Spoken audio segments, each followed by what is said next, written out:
எல்லாருக்கும் வணக்கம். நாங்கள் வானது போகலாம், வாங்க வீடியோக்குள்ள போகலாம். ஸோ நம்ம இன்னைக்கு பார்க்க போகிறது பார்த்தீங்கன்னா, இப்போ இந்த ஒரு வாரமாகவே வந்து ஒரு மீடியாக்கள்லையும் பேசிகிட்டு இருக்காங்க. அப்படி யாரை தான் பற்றி பேசிகிட்டு இருக்காங்கன்னா வேறு யாரும் இல்லைங்க, டிவிகே விஜய். ஸோ இப்போ நம்ம கூட ஒரு வாரத்துக்கு முன்னாடி ஒரு வீடியோ போட்டிருந்தோம். ஸோ அந்த வீடியோவில் வந்து தஞ்சாவூரில் வந்து அவங்க மீட்டிங் அட்டன் பண்ணதை பற்றி நம்ம வந்து விரிவாக பேசியிருந்தோம். ஸோ அது பார்த்தீங்கன்னா இவங்க யார் சங்கீதா வந்து அவங்களோட டிவோர்ஸ் வந்து அப்ளை பண்ணுறாங்க. அவங்க என்ன சொல்கிறாங்கனாக்கா, நான் வந்து 26 வருஷம் அவங்களோட வாழ்ந்திருக்கேன்.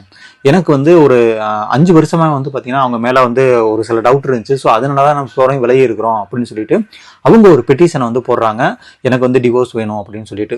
ஸோ நம்ம வந்து டிவோர்ஸை பற்றியெல்லாம் நம்ம வந்து அதிகமாக பேசக்கூடாது. பட் இருந்தாலும் அவங்க வந்து அந்த 5 வருஷமாக வந்து அவ்வளோ ஒரு கஷ்டத்தில் இருக்காங்க அப்படிங்கிற மாதிரிலாம் வந்து பேசியிருந்தாங்க. ஸோ பேசும்போது அவங்க என்ன வந்து ஒரு லண்டனை சேர்ந்த ஒரு அங்கே உள்ள குடியுரிமை உள்ள ஒரு பெண் அப்படின்னு சொல்கிறாங்க. ஸோ இவ்வளோ நாள் வந்து ஏன்னா இப்போ டிவிகே விஜய் வந்து பார்த்தீங்கன்னா இவ்வளோ நாளும் வந்து அவங்க வந்து அவங்க ஃபேமிலியில் இருந்துகிட்டு இருக்காங்க.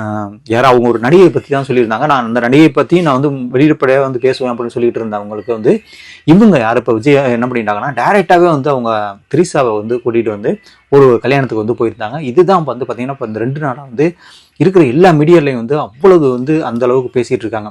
அதுலேயும் பார்த்தீங்கன்னா அந்த விஜய் ரசிகர்கள்லாம் வந்து, ஏன்னா நானும் விஜய் ரசிகர் தான், பட் இருந்தாலும் விஜய் ரசிகர்கள் எல்லாரும் வந்து அந்த பேசும்போது என்ன சொல்கிறாங்கன்னா, நான் அவ்வளவு முட்டு கொடுத்தேன், ஏன்னா நீ வந்து இப்படி பண்ணுவீங்கன்னு நினச்சி கூட பார்க்கல அப்படின்னு சொல்லிட்டு நிறைய பேர் வந்து அவங்களோட கமெண்ட்ஸ் எல்லாம் வந்து பார்க்குற மாதிரி இருக்குது. எல்லாம் வந்து பார்த்தீங்கன்னா ஒரு சிலவங்க வந்து சப்போர்ட் பண்ணுறாங்க, இருந்தாலும் நான் உங்களுக்கு சப்போர்ட் பண்ணுவேன் அப்படின்னு சொல்லிட்டு நிறைய பேர் சப்போர்ட் பண்ணுறாங்க. பட் ஒரு சிலவங்க வந்து பார்த்தீங்கன்னாக்கா, இல்லை நீங்கள் வந்து ஒரு மனைவி இருக்கும்போது இன்னொருத்தவங்களை வந்து நீங்கள் அஃபேர் வச்சுக்கிறீங்க, அவங்கள வந்து டிவோர்ஸ் பண்ணிவிட்டு நீங்கள் அதுக்கப்புறம் வந்து வச்சுருந்துருக்கலாம்.